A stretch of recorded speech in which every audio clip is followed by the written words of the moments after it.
They stood in the driveway like they'd just walked into a crime scene. My mother's mouth twitched first.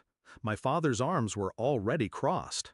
And behind them, my brother's kids were whining about the heat, his wife tapping her phone, already bored.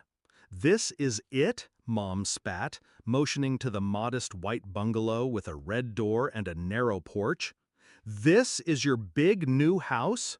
I nodded, calm, silent, watching her realization curdle. "Where do we sleep?" she barked. I held her gaze and set it flat. "You don't." It wasn't always like this. There was a time I thought I mattered, a time I believed family was a place you belonged, not a test you had to pass. But I learned early, my brother was the sun and I was the shadow. Jason, the golden boy, the firstborn, married by 24, 3 kids by 30, a promotion, a dog, matching sweaters at Christmas. Me, I studied hard, stayed quiet, paid my own tuition, got a job, bought a car, alone. Every milestone was met with a shrug. But if Jason so much as sneezed, Mom was there with soup. The final break didn't happen in a blaze. It happened with a question. "I'm thinking of buying a house," I'd told them. Mom immediately cut in. "Oh, perfect! Make sure there are at least 5 bedrooms. Jason's family can't be cramped when they visit." I blinked. "I'm not buying a house for them." "You're being selfish," she said. "You don't have kids. What do you need space for?"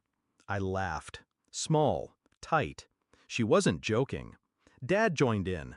"You have no one to come home to. It's only fair you make room for family. Only fair." That stuck in my throat like a nail.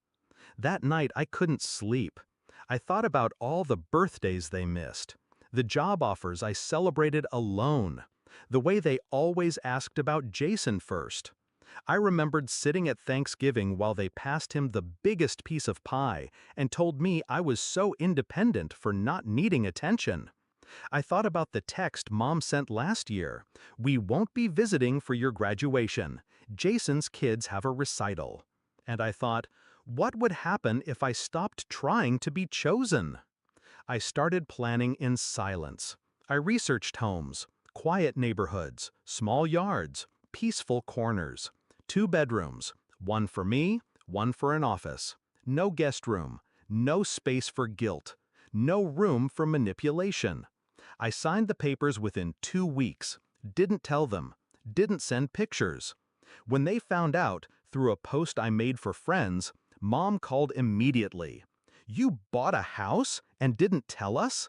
You weren't interested." "Of course we are. We'll come this weekend. Make sure the kids have space." That was the moment, the one I'd been waiting for. I said, "There's no space for them." Silence. Then the shriek. They still came. They thought I was bluffing. They pulled up with luggage, car seats, expectations. I greeted them at the door, alone. No welcome mat, no smiles, just keys in my hand and steel in my spine. Mom peered past me. "Where are the other rooms?" "There aren't any." Jason stepped forward. "You knew we were coming." "I did." He frowned. "So where are we supposed to sleep?" I smiled. "You're not." They didn't understand. They still thought I could be guilted, reshaped, scolded into submission. Mom raised her voice, called me ungrateful, said family sacrifices. I nodded slowly. Exactly. I sacrificed enough. I gave years of trying, of shrinking myself to fit inside someone else's story.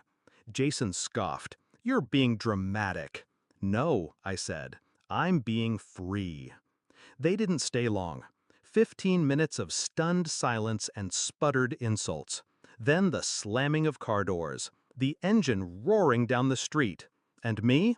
I stood alone on my porch, unbothered, unburdened. The house is quiet now, my kind of quiet. Mornings with coffee and sunlight, evenings with books and silence.